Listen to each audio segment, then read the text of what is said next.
चक्षुरुन्मिलितं येन तस्मै श्रीगुरुवे नमः।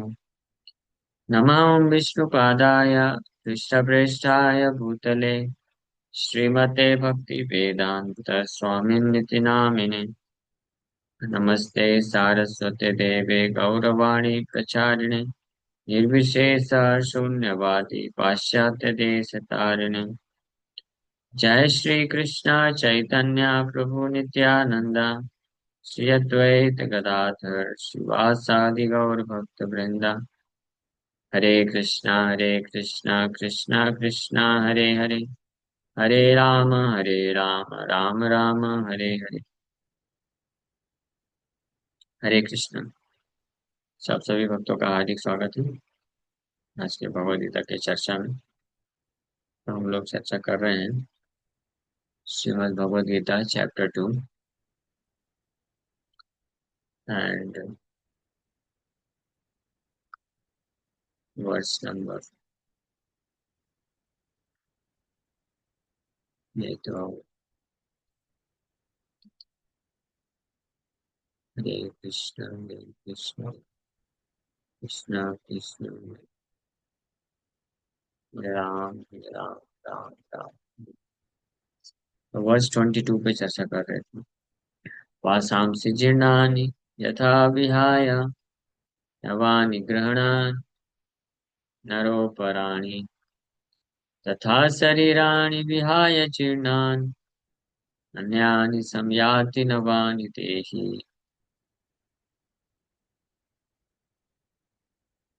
As a person puts on new garments, giving up old ones, the soul similarly accepts new material bodies, giving up the old and useless ones.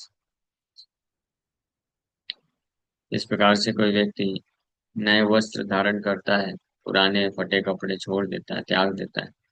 उसी प्रकार से आत्मा नए शरीर को धारण करती है, पुराने और यूजलेस शरीर को छोड़ देती है। The change of the body by the atomic individual soul is an accepted fact. Even the modern scientists who do not believe in the existence of the soul, but at the same time cannot explain the source of energy from the heart, have to accept continuous changes of body which appear from childhood to boyhood and from boyhood to youth and again from youth to old age. From old age, the change is transferred to another body. This has already been explained in the previous verse 2.13. तो 2.13 में भगवान ने theory सिखाया, theory बता दिया, अब उसका example बता रहे, एनालॉजी एनालॉजी दे करके समझा रहे। 2.13 13 नंबर श्लोक में भगवान बताए थे कि बॉयहुड से यूथहुड, यूथहुड से ओल्ड एज, और फिर फाइनली ओल्ड एज के बाद देहांतर, न्यू बॉडी, नया शरीर को प्राप्त करता है। जिस प्रकार से आत्मा,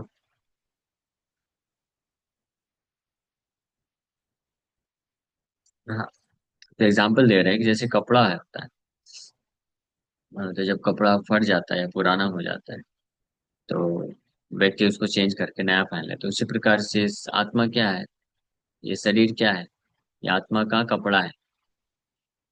तो आत्मा का ये कपड़ा है, अगर फट गया, पुराना हो गया, या तो फट गया या तो पुराना हो गया, तो उसमें वो चेंज कर देता है भगवान के कंट्रोल में, इच्छा से। फिर नया उसको मिल जाता है कपड़ा, उसके कार्य अनुसार, उसके इच्छा और कार्य के अनुसार। अगर कोई बुद्धिमान है और केवल यही इच्छा रखा, विकसित कर लिया कि बहुत हो गया ये बार बार कपड़ा पहनना, उतारना, चेंज करना, परमानेंट कपड़ा पहन ले जो कभी गंदा नहीं होगा, फटेगा नहीं, पुराना नहीं होगा, सो उसको बोलते हैं आध्यात्मिक शरीर, स्पिरिचुअल बॉडी। लेकिन उसके लिए व्यक्ति को प्रिपेयर करना पड़ता है अपने consciousness. So transference of the atomic individual soul to another body is made possible by the grace of the super soul. ये भगवान की कृपा से होता है। ये तात्पर्य हम लोग पढ़ लिए था। हाँ, ये जो श्लोक है, मुंडक उपनिषद और श्वेताश्वतर उपनिषद, समाने वृक्ष पुरुषो निमग्नो अनीशया सोचति मुह्यमान जुष्टम जदा पश्यति अन्यमीशम अस्य महिमानम इति वीत शोका। कि इस शरीर रूपी वृक्ष में दो प्रकार के पक्षी निवास करते हैं।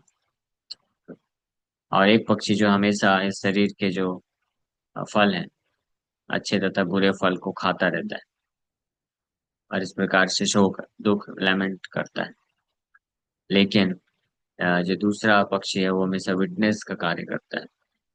लेकिन अगर अस्य महिमानम यदा पश्यति अन्यमीशम, जब जो जीव पक्षी है वो जो दूसरा पक्षी परमात्मा है उसकी महिमा को जान जाता है और कि वो ईश्वर है, कंट्रोलर है और बेस्ट फ्रेंड है, तो उस वक्त फिर वो वीत शोका हो जाता है। वीत शोका मीन्स फ्रीड फ्रॉम लेमेंटेशन, सो मुक्त हो जाता है।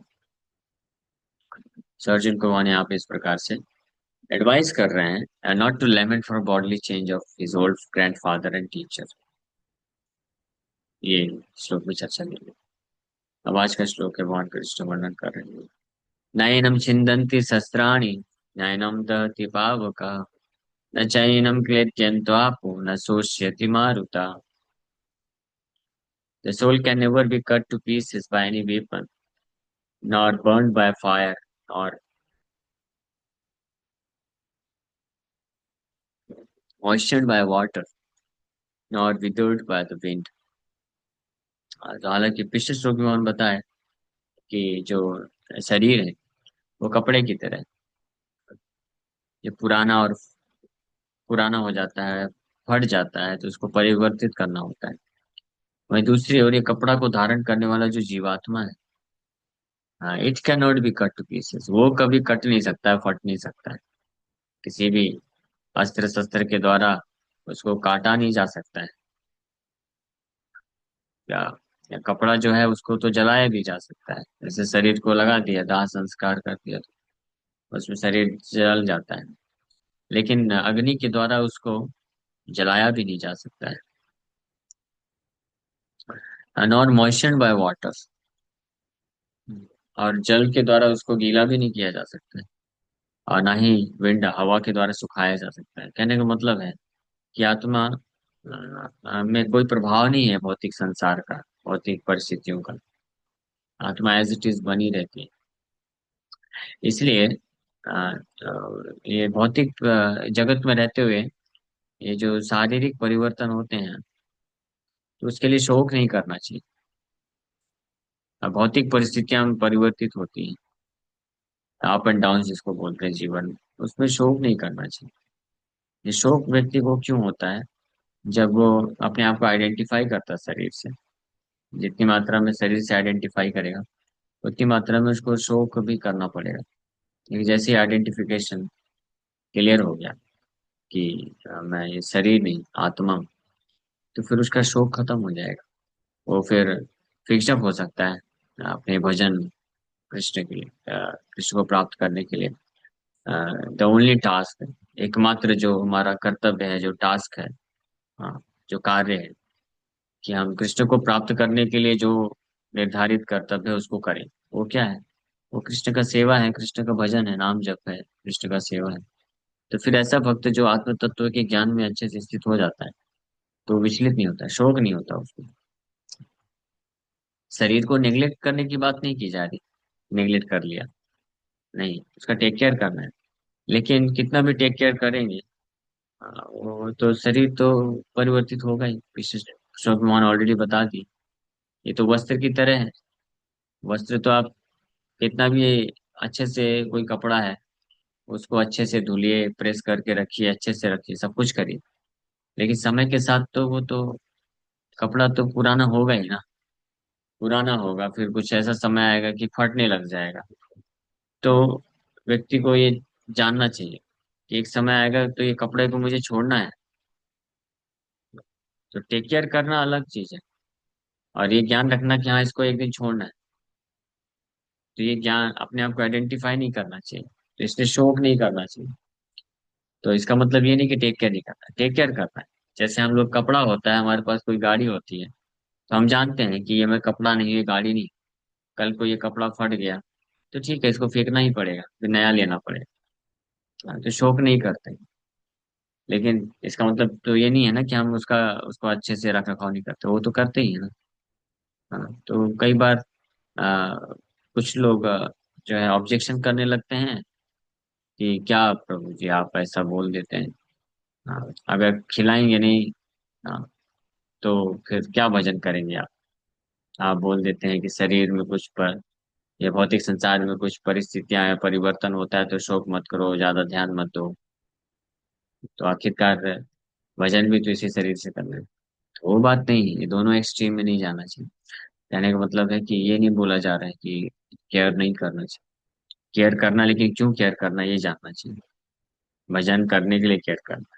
अगर कोई केयर करने में इतना मग्न हो गया कि वो भजन ही नहीं कर पा रहा है, तो फिर what is the point in unnecessary taking care of the body. इससे अच्छा तो शरीर नहीं रहेगा तो भी चलेगा। हाँ, तो शरीर रहना नहीं रहना कोई फर्क नहीं पड़ता है। इतने सारे जीवात्मा है, पशु पक्षी हैं, और मनुष्य भी। एक कपड़ा पहना, दूसरा इसको निकाल के फेंक दिया, दूसरा पहन लिया। एक शरीर को पहना फिर दूसरा पहन लिया। सो फर्क क्या पड़ेगा।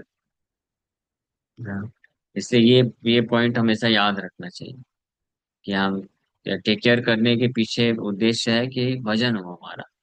अगर भजन नहीं हो रहा है तो वो टेक केयर करने का कोई मतलब नहीं है। और वहीं दूसरी ओर कुछ लोग जो है नेग्लेक्टफुल हो जाते हैं। ये जानते हो कि हम शरीर नहीं है, शरीर से हमारा कोई लेना देना नहीं, तो नेग्लेक्टफुल हो जाते हैं। तो ऐसा भी नहीं। हमको तो हमेशा पता रहता है भली भांति कि हम हमारे पास कोई व्हीकल है, गाड़ी है, तो हम जानते हैं कि हम ये गाड़ी नहीं, व्हीकल नहीं। या कोई कपड़ा है तो हम जानते हैं कपड़ा नहीं। लेकिन इसका मतलब ये नहीं होता कि हम उसको नेग्लेक्ट करते हैं। उसको जो मेंटेनेंस जरूरी है वो हम करते हैं ना। क्यों, हमारे पर्पज को सॉल्व करने के लिए। जैसे किसी को मालूम है कि ये कपड़ा मेरा नहीं है, मैं ये कपड़ा नहीं, इसका मतलब थोड़ी ना इसको गंदा ही रखूंगा। इसको जब तक यूज करना है, इसको तो साफ सुथरा रखना है। लेकिन अगर फट जाएगा तो शोक नहीं करना है। तो अपने उद्देश्य की पूर्ति के लिए जो जरूरत है वो करना है। लेकिन अगर उद्देश्य की पूर्ति नहीं हो रही है तो फिर आ, जो है टेक केयर करने का कोई मतलब भी नहीं। मान लीजिए आपको एक ऐसी गाड़ी दी जाए, बोला जाए कि इसको आप रखिए, मेंटेन करिए, टेक केयर करिए। अच्छा, क्यों? आप बस इसको चला नहीं सकते। क्यों नहीं चला सकते हैं? क्योंकि इसमें है ही नहीं सिस्टम, इंजन ही नहीं। तो आप इसको चला नहीं सकते। हाँ, तो कोई भला कोई बुद्धिमान व्यक्ति ऐसी गाड़ी को मेंटेन करेगा? हाँ, हाँ, तभी मेंटेन कर सकते हैं जब वो गाड़ी शिला प्रभुपाद जी की अगर हो तो। लेकिन उसको भी चलाते हैं, हमारे मंदिर, जो मंदिर में है वो गाड़ी, एम्बेसडर कार, प्रभुपाद जी जिसमें बैठे थे। तो रखी रहती है, उसको प्रॉपर मेंटेन करते हैं अच्छे से। पेंटिंग 50 साल हो गया लगभग, तब भी बिल्कुल नहीं दिखती। बीच बीच में महीने में 15-20 दिन में एक बार उसको चलाते हैं रोज। नहीं तो ठीक, तभी तो इंजन ठीक रहेगा। लेकिन चलाने का पर्पज है बस, थोड़ा घुमाते हैं 2-4 किलोमीटर, फिर खड़ी कर देते हैं ताकि इंजन बराबर रहे, काम करता है। तो अगर प्रभुपाद जी की कार है तो फिर उसको बिना चलाए भी मेंटेन की करना किया जा सकता है। बाकी कोई कार है तो फिर क्या फायदा। हाँ, से प्रैक्टिकल बात। हाँ, सही बात है कि नहीं। आपको अगर ऐसी गाड़ी दे दी जाए जिसको आप चला नहीं सकते, यूज नहीं कर सकते, बस उसको मेंटेन करना है ना, तो आप लेंगे ऐसी गाड़ी? हाँ, तो ऐसे व्यक्ति को क्या बोलेंगे? अगर मान लीजिए फ्री में देता हूँ मैं, आप ये लो प्रभु जी, ये ये जो है 50 करोड़ की कार आपको देता हूँ, आपके पास, आपका, फ्री में। बस एक ही चीज जिसको आप चला नहीं सकते, आपके पास रखो, इसको मेंटेन करो, डेली साफ सफाई करो। हाँ, तो अगर कोई व्यक्ति बोलता है हाँ अच्छी बात है दे दो, तो उसको क्या बोलेंगे? मूर्ख ही बोलेंगे ना। 50 करोड़ की कार है, यानी महीने का 1 आध लाख रुपए उसका मेंटेनेंस खर्चा भी आएगा। ठीक। हाँ, तो वैसे ही है। हाँ, तो इसीलिए 99% लोग इस संसार में मूर्ख की कैटेगरी में, क्योंकि कार ले लिया है। बॉडी क्या है, कार ही है ना। हाँ, लेकिन इसको जो उद्देश्य है, जिस जिस पर्पज के लिए चलाना है वो तो चलाते नहीं। ये कार का इस्तेमाल करके जाना है वैकुंठ। वो पर्पस के लिए चलाते नहीं, बस फालतू मेंटेन करके रखे होंगे। इतना खर्चा इतना खर्चा करते हैं, इतना मेहनत करते हैं, और फिर फाइनली क्या कर देते हैं, जला के फेंक देते हैं। तो कोई बुद्धिमान व्यक्ति मेंटेन करेगा? तो भगवान कृष्ण इसलिए गीता के एक श्लोक में बोल भी देते हैं, मोघम पार्थ स जीवति, वो व्यर्थ ही जी रहा है। हाँ, एवं प्रवर्तितम चक्रम नानुवर्ती आघा आयुर इंद्रियारामो मोघम पार्थ स जीवति। जो व्यक्ति ये जो प्रवर्तितम चक्र, इस चक्र को फॉलो नहीं करता है, सिस्टम ऑफ वैदिक सिस्टम फॉलो नहीं करता है, जो अपने जीवन के वास्तविक उद्देश्य को प्राप्त करने के लिए जो निर्धारित है उसको फॉलो नहीं करता है, तो फिर ऐसा व्यक्ति और केवल अघा आयु पाप में जीवन जी रहा है, इंद्रियों के आराम देने के लिए। भगवान बोलते हैं मोघम पार्थ जीवन, वो व्यर्थ ही जी रहा है। या दूसरे शब्दों में भगवान आश्चर्य प्रकट कर रहे हैं कि पार्थ वो जी क्यों रहा है। हे पार्थ, वो जी क्यों रहा है, वो मर क्यों नहीं जाती, जीना तो फिर बेकार ही है उसके लिए ऐसा। एनीवे, so यहाँ पे बता रहे हैं, the soul can never be cut to pieces by any weapon. आत्मा किसी भी अस्त्र के द्वारा कट नहीं सकते। द सोल, तो इसमें एक ये भी इंपॉर्टेंट चीज है हमको हमेशा याद रखना चाहिए, the soul and soul's function. आत्मा और आत्मा का जो फंक्शन है, कार्य है, वो भी किसी भी परिस्थिति में नष्ट नहीं हो सकता है, पर उसको चेंज नहीं किया जा सकता है, नष्ट नहीं किया जा सकता, कोई अस्त्र शस्त्र को काट नहीं सकता। ये शरीर और शरीर के जो फंक्शन है, शरीर भी कट जाएगा, जल जाएगा, डूब जाएगा, सूख जाएगा। और ये शरीर के द्वारा किया हुआ कार्य को भी नष्ट किया जा सकता है। शरीर के द्वारा किया हुआ कार्य से क्या मिलता है? पैसा। पैसा भी नष्ट हो जाता है। लेकिन आत्मा और आत्मा का कार्य भक्ति, ये किसी भी तरीके से नष्ट नहीं हो सकता। इसलिए बुद्धिमान व्यक्ति को चाहिए कि वो अपने बहुमूल्य समय का इस्तेमाल करे भगवत भक्ति में आगे बढ़ने के लिए, भगवान के लिए कुछ करने के लिए, ताकि वो उसका परमानेंट एसेट हो जाए। तो अगर फिर शरीर नष्ट भी हो गया तो क्या, फिर उसको टेंशन नहीं होगा। जैसे कोई व्यक्ति अगर आ, कोई कार्य करता है, और उस कार्य को करते करते अगर उसका वो जो मान लीजिए कपड़े पहना हुआ है, तो कोई कार्य कर रहा है, वो कार्य करते करते उसका कपड़ा फट गया, लेकिन अगर उसको पता चल जाए ये है कि 8 घंटे कार्य किए, 8 घंटे कार्य करने से उसको 10,000 रुपए का इनकम मिल गया, तो अगर कपड़ा फट भी है तो क्या फर्क पड़ता है, वो 1,000 रुपए का फिर कपड़ा फिर से खरीद लेगा। तो उसको उसको कष्ट नहीं होगा, शोक नहीं होगा। लेकिन तो इसी प्रकार से जो आत्मा के लिए कार्य कर लेते हैं, तो उनको ये मालूम रहता है कि मैंने ये जो कार्य किया है ये मेरा परमानेंट एसेट। तो जब शरीर, ये जो कपड़ा है, पुराना हो जाता है, फट जाता है, तो उनको शोक नहीं होता। क्या फर्क पड़ता? इससे तो हमने कमा लिया, असली धन कमा लिया। जैसे जो ये कैब चलाते हैं ना, ओला उबर, तो वो तो डेली कई बार 200 250 300 ऐसे किलोमीटर चलाते हैं, तो 3 4 साल में उनकी गाड़ी खत्म। हाँ, 3 4 साल 5 साल में फिर वो लोग बेच देते हैं सेकंड, नया लेते। तो वो लोग को शौक होगा कभी? मैं शिवम प्रो से पूछा था, मैं वही पूछा, ये इतना किलोमीटर चला लिया आपने, ये तो अब, तो बोले है यही है, 5 6 साल में सब वो हो जाता है, खराब हो जाता है, इसको फेंकना पड़ता है, बेच देते हैं। बोले बस 5 6 साल चलता है, दुख नहीं होता हो? नहीं, दुख क्यों कर रहे? 5 6 साल अच्छे से रगड़ के चलाया ना, कमा लिया ना उसका 10 गुना कमा लिया, तो फिर नया खरीद लेंगे, तो दुख नहीं होता इससे। हाँ, तो वैसे ही ये जो शरीर रूपी गाड़ी है, हाँ, इसका इस्तेमाल अगर किसी ने वो चीज कमाने के लिए कर लिया जो उसके पास हमेशा रहने, जैसे कार को इस्तेमाल किया, 5 6 साल चलाया, तो कार तो खत्म हो गई, लेकिन कार से जो पैसा कमा लिया तो उसके अकाउंट में है ना, इसलिए उसको दुख नहीं होगा, उससे ज्यादा कर लिया। उसी प्रकार से शरीर का इस्तेमाल करके अगर कोई ऐसा चीज हम कमा लें जो शरीर के नष्ट होने से भी नहीं नष्ट होगा, तो फिर शौक होगा क्या? फिर शौक किस बात का? शौक कब होगा? कि जब शरीर का इस्तेमाल करके वो चीज कमाया है, जो शरीर के नष्ट होने से सब नष्ट हो जाएगा, तो बेचारा भी परेशान हो जाएगा। अरे बाप रे, पूरा जीवन शरीर का इस्तेमाल करके इतना सब कुछ कमाया, अरबों की संपत्ति है सब, अभी तो मेरा कुछ नहीं रहेगा। मैं तो बस, आ गया हार्ट अटैक आ गया, डॉक्टर बोला अब तो आप गए काम पे, कोई भरोसा कोई पॉसिबिलिटी नहीं है आप कब तक बचोगे। तो फिर उसको टेंशन चालू हो जाएगा, परेशान होने लग जाएगा, और जैसे शरीर छूटेगा शरीर के साथ पूरा गया। 100 अरब, 100 करोड़ कुछ कमाया, तो कितने करोड़ शरीर खत्म होने के बाद कितना करोड़ उसको मिलेगा? प्रत्युषा। हाँ,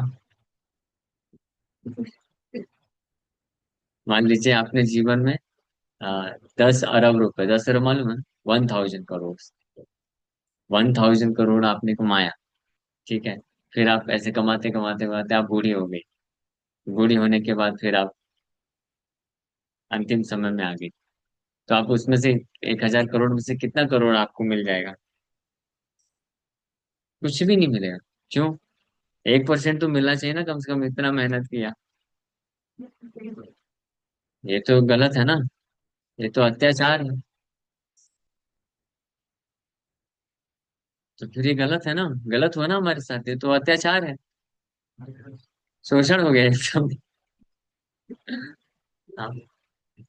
अगर मान लीजिए पूरे जीवन में किसी ने आ, केवल एक बार कृष्ण का दर्शन किया, केवल एक कृष्ण का नाम लिया, तो जब वो शरीर छोड़ेगा तो वो उसके साथ रहेगा कि नहीं रहेगा? रहेगा, पक्का।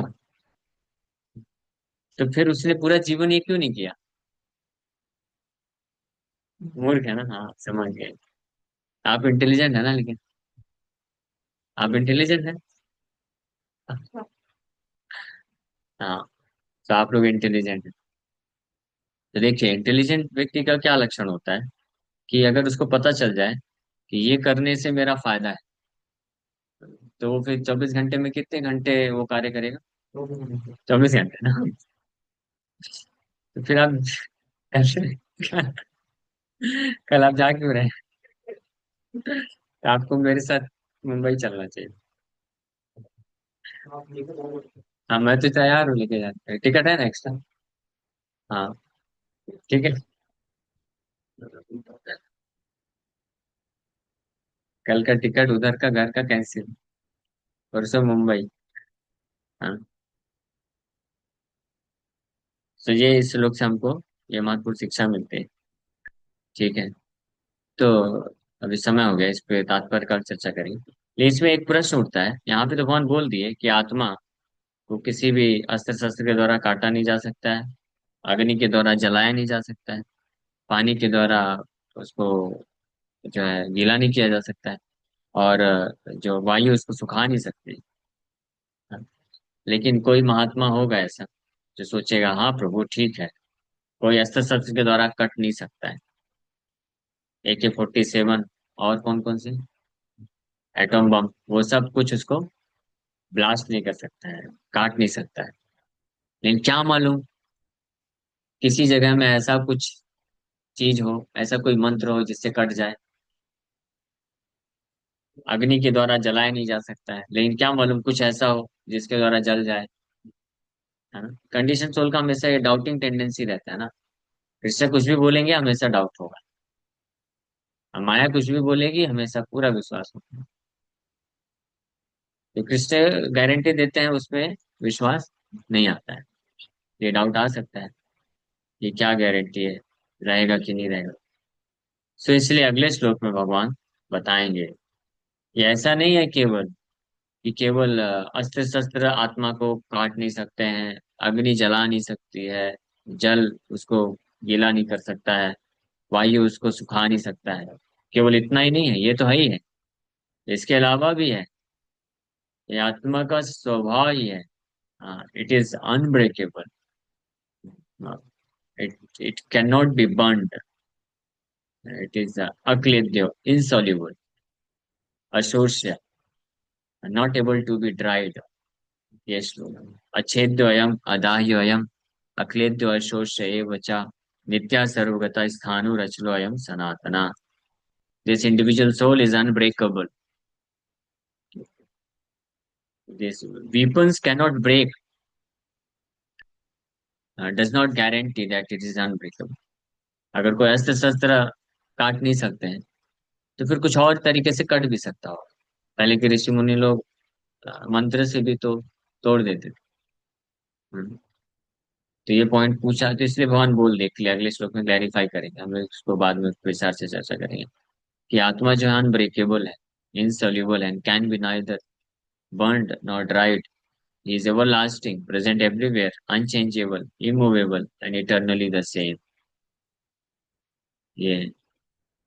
लेकिन इसके बाद भी अव्यक्तो अयम अचिंत्यो अयम अविकार्यो अयम उच्यते तस्मादेवं विदित्वैनं नानुशोचितुम् अर्हसि।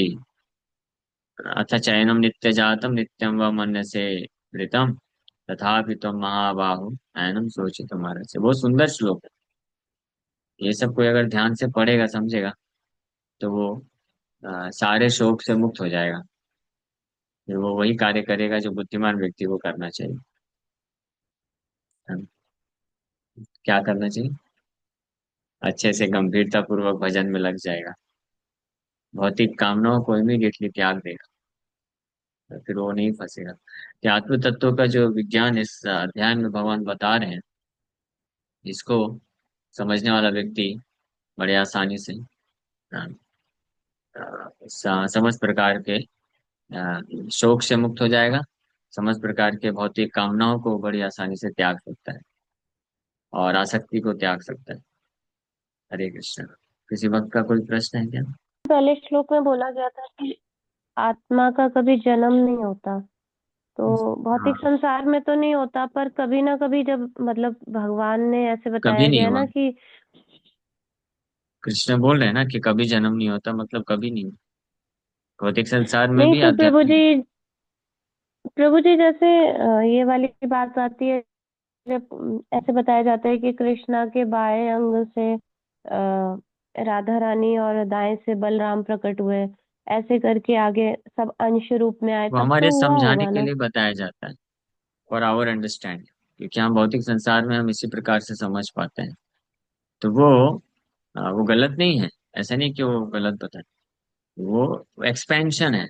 मतलब भगवान कृष्ण का जो एक संदरी शक्ति, संवित शक्ति एंड हलादनी शक्ति। तो श्रीमती राधा रानी हलादनी शक्ति, हलादनी शक्ति के विस्तार। तो ऐसा नहीं कि भगवान ने कभी हलादनी शक्ति को जन्म दिया। She was always there, she is always there. तो इस तरीके से, बट भगवान के ऊपर डिपेंडेंसी है, इस चीज को समझाने के लिए ऐसा बताया जाता है शास्त्र में कि एक्सपेंशन। भगवान बलराम कृष्ण के विस्तार हैं, फिर उनसे संकर्षण नारायण उनके विस्तार है, फिर जीवात्मा, फाइनली जीवात्मा भी विस्तार है।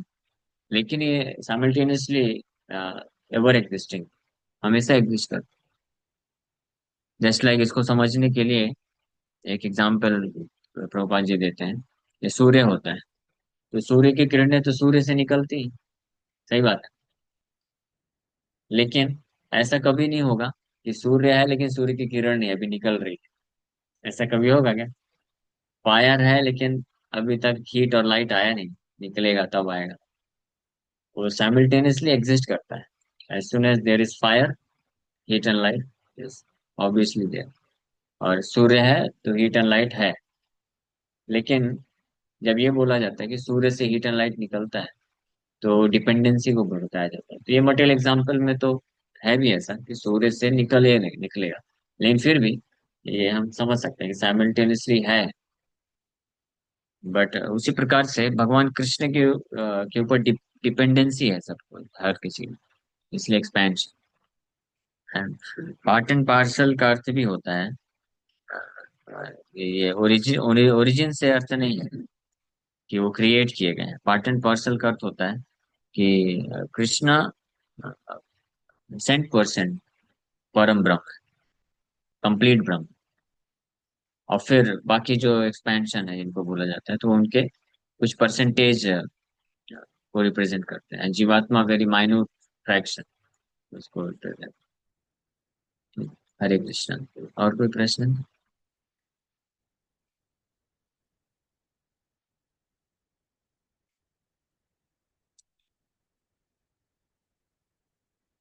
कोई प्रश्न?